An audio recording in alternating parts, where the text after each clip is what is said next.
Alrighty, hello everybody and welcome back to the channel.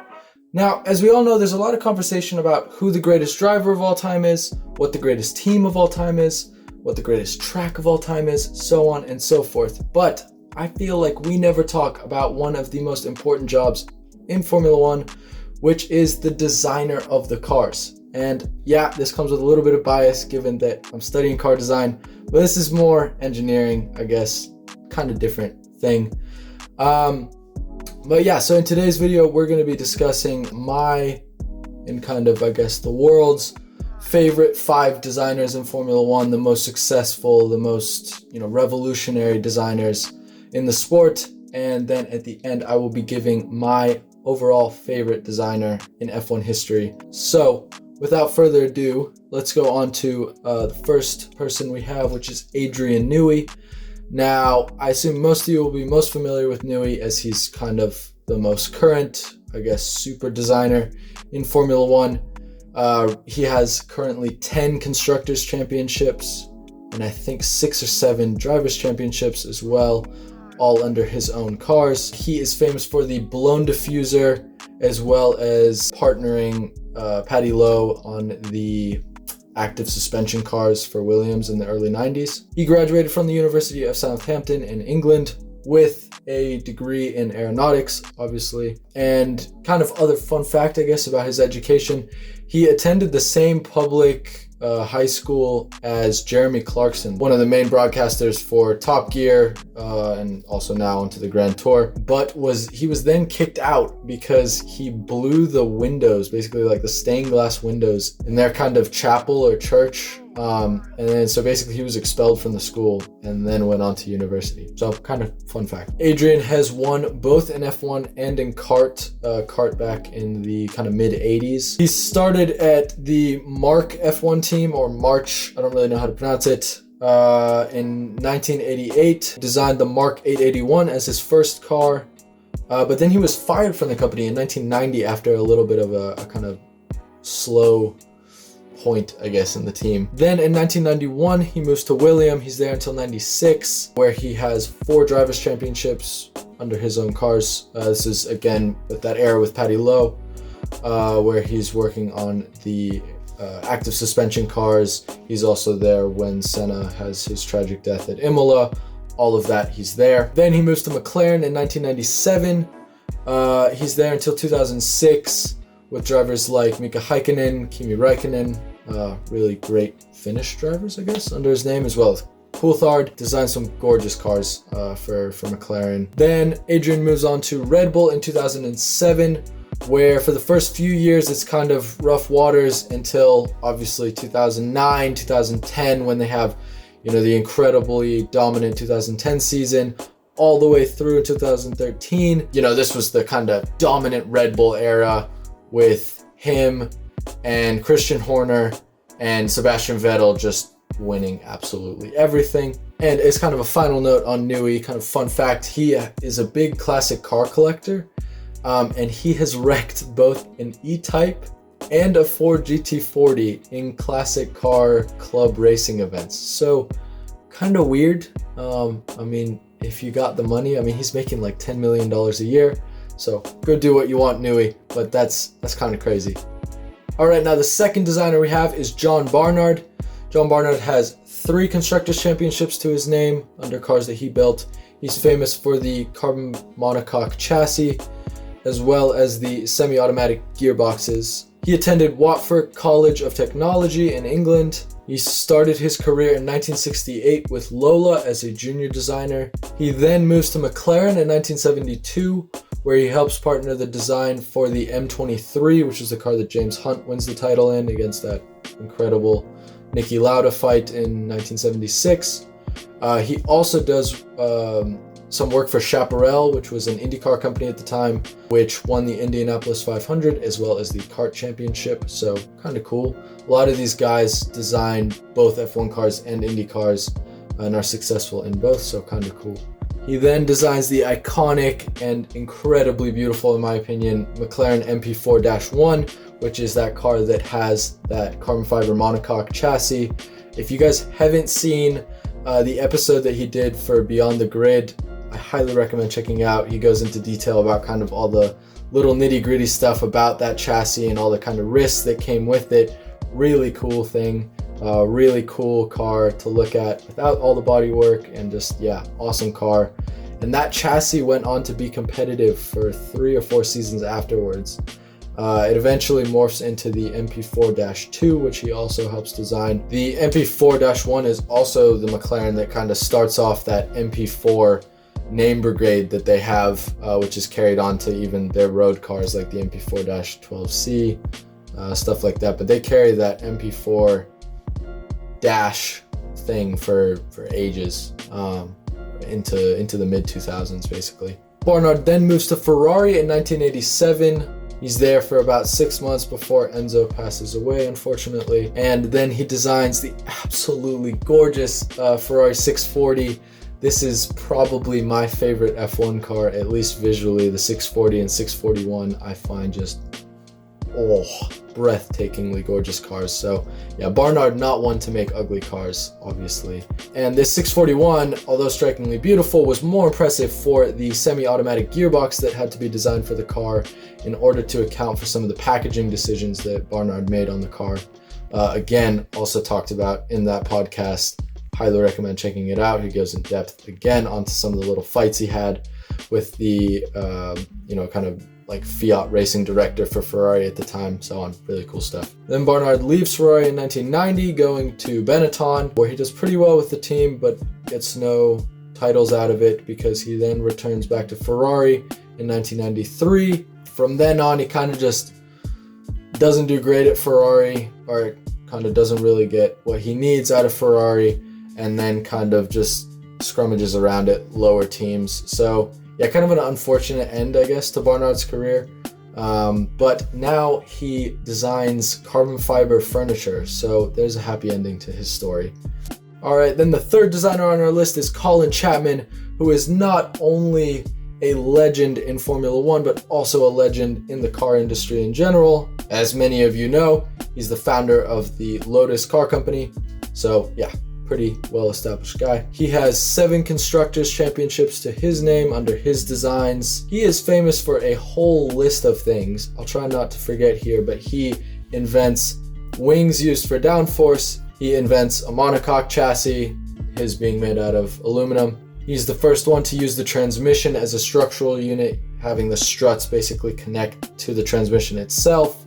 And then he also creates ground effect. He graduated from the University College of London as an aero engineer. Most of these guys graduating with aeronautical engineering degrees, focusing, I guess, on keeping something on the ground rather than lifting it up like in a plane, even though he did also work on planes. He basically began his car designing career altering Austin 7s and kind of just modifying them. A lot of the early Lotus cars are really just these kind of strange little versions of the Austin 7. You get like Lotus 1 through Lotus, 10 or 11. They're just random kind of versions of the Austin 7. And he enters Formula One in the late 50s, 1958 to be exact, and is kind of part of that early English garagista movement, as coined by Enzo Ferrari, of the kind of guys focusing more on the chassis and making the car incredibly nice to drive, rather than focusing on having the most powerful engine, as Ferrari and Alfa Romeo were doing at the time. And he goes on to run the team until his death in 1982. So quite a long stint of, being the head of design at a company, as well as also running the team, obviously. And as we all know, Lotus cars dominated throughout the 1960s, 70s, and even a little bit into the 80s, with incredible names like Jim Clark, Mario Andretti, and even Ayrton Senna at the kind of end of their career. So yeah, not bad names to have in your cars. But unfortunately, over time, the team slowly went to shambles. Kind of following his death, unfortunately, the team kind of slowly just diminished, and is not related to any of the kind of following Lotus teams that come up in, like, I know we had 2012, 2011. We had the Lotus F1 team that ran until Renault bought them out. That is not related to Colin Chapman's Lotus cars. Totally different thing, just the same name. And then our fourth designer on this list, who is kind of more of a technical engineer, I guess, than just the designer, is Ross Brawn, who of course has 8 Constructors' Championships under cars that he has, I guess, led the design team on, mostly under, obviously, Schumacher with Benetton and then at Ferrari. Although he's not really known for many specific things on cars, I guess the one thing I could pull out was the double diffuser that they did in the 2009 season under, obviously, Brawn GP, where he won his 8th and, in my opinion, most epic Constructors title under his own named team.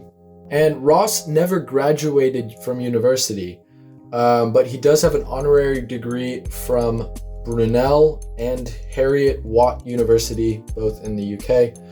And because Ross Brawn was not really a designer, he started actually as a machinist for the Williams team in 1978. So he started pretty early in Formula One.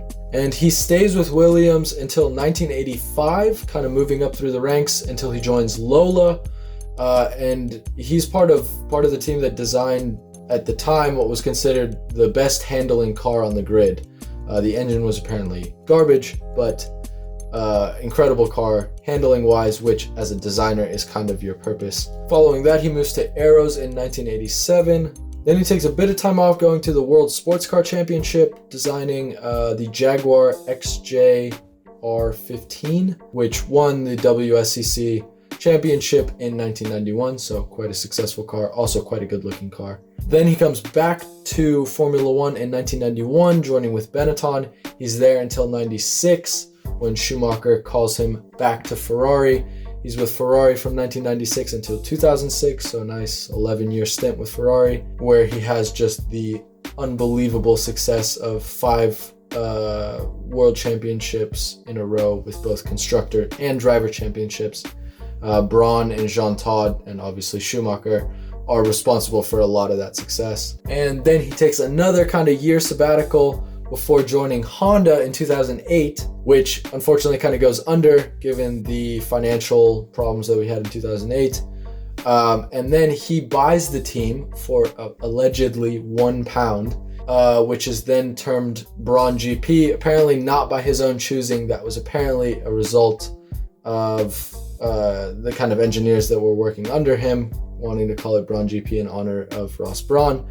And that car is the only car in F1 history to win 100% of the championships in which it has entered.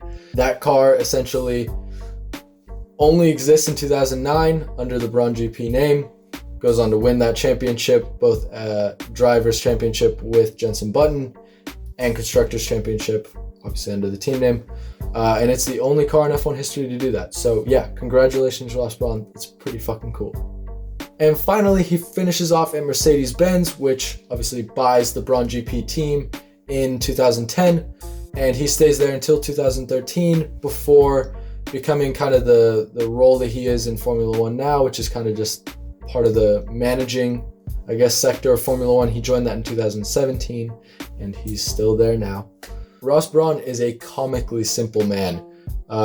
He lists his kind of favorite activities as being gardening, fishing, and listening to music. So a very simple man, which is kind of, I guess, fun given that, you know, most of these guys are so interesting and creative and so on. It's kind of funny, I guess, to see that he's such a simple person. Now on to our fifth and final designer on this list, which is Gordon Murray. Now I'm sure a lot of you will be familiar with this name, as he's designed not only cars for Formula One, but also road cars in the incredible McLaren F1. He is responsible for 6 Constructors' Championships under cars that he has designed or been related to designing. His most iconic design would be the fan car, the Brabham fan car in the mid-70s. He is the only non-Englishman on this list. He originates from South Africa, so he has a degree from Durban University in South Africa. This is, however, an honorary degree, again, does not graduate from school. He then moves to England in 1969, basically going to England to look for a job in F1. He ends up getting a job for Brabham F1 team after accidentally running into their lead designer, Ron Haranak. And he stays with Brabham, and eventually Bernie Ecclestone, who at the time was running the Brabham F1 team before he becomes, the daddy of F1. Bernie Ecclestone promotes him to chief designer in 1973, and he creates some crazy designs for Brabham. Obviously, the fan car in 77, I think it was, 78 maybe, which was just this crazy car that's basically making the most of ground effect by having a literal fan suck the car to the ground while also cooling the engine. Really cool car if you guys are not familiar with it. He also does some of those just, gorgeous cars that PK goes on to win 2 Constructors Championships in. Gorgeous cars. I love the liveries on those cars too. I feel like it's such an underrated livery. Those like blue and white iconic cars. They were so triangular and weird, and I love that Murray did those cars. And it's in these years with Brabham that he really starts to prove his kind of main skill, I guess, which would be his creativity in terms of packaging. In my opinion, Gordon Murray makes some gorgeous cars, but a lot of the times he's kind of where he gets his brilliance is from packaging, in terms of, where he's placing the engine and the driver themselves and all the things that the car actually needs in order to be a car. He's really, really brilliant in terms of, maneuvering the packaging to his liking to get the most out of a car. He then moves to McLaren in 1987 and stays there until 1991. And at his stint with McLaren, he partners with Steve Nichols on the MP4-3 and MP4-4 before eventually designing the MP4-5 himself.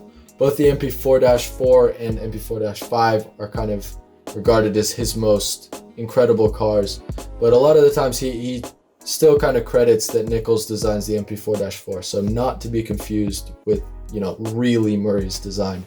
All right, hello again, everybody. Sorry, the camera cut out the recording for the other video, so I had to kind of redo this one. But back to Gordon Murray. So around this time, once Ron Dennis had promoted him to lead designer for McLaren, he allowed Gordon Murray to do something he had kind of asked for from the beginning, which was to be able to do a road car, which becomes the incredible McLaren F1 project, which, if you somehow aren't familiar with, is the unbelievable 240 mile an hour central seating position, gold tinfoil engine cover, carbon fiber monocoque, unbelievable machine that is the McLaren F1. This is also how Gordon Murray gets a Le Mans victory out of one of the cars that he designs, because one of the McLaren F1 GTRs goes on to win Le Mans outright in the late 90s. Which was really a big deal, because by the late 90s it was very uncommon for cars to break down because of reliability issues, and so to have a GT car, a GT1 class car, win Le Mans outright, beating LMP1 cars, pretty cool stuff. Now onto the big question: who is my favorite F1 designer of all time? And this honestly took a lot of contemplating, because a lot of these people that I've mentioned on this list are my kind of personal heroes, I guess, growing up wanting to design race cars and stuff like that. These are people that I've always looked up to. So for me to choose one was quite difficult. But in the end, I had to choose Colin Chapman, because, oh my God, there's just so many things that he did that go on throughout racing history to be just staples in the industry. There's so many things that he does that we carry on through racing today and through road cars today, from things like quotes such as simplify and add lightness, to ground effect, to downforce in general really not being a thing until Colin Chapman comes around. He's just such a pioneer for so many things that have become part of what we accept for racing and for road cars. And I think because he was so good at incorporating Formula One technology into road cars, and given that that's now how a lot of sports car manufacturers operate, I think just even that mentality is something that deserves to put him as the best of all time. So yeah, hope you guys and girls enjoyed this video. Feel free to tell me if you have any designers that you loved and weren't on this list, and as usual, feel free to like and subscribe to the channel if you haven't already. Hope everyone's having a good week, and see you next time.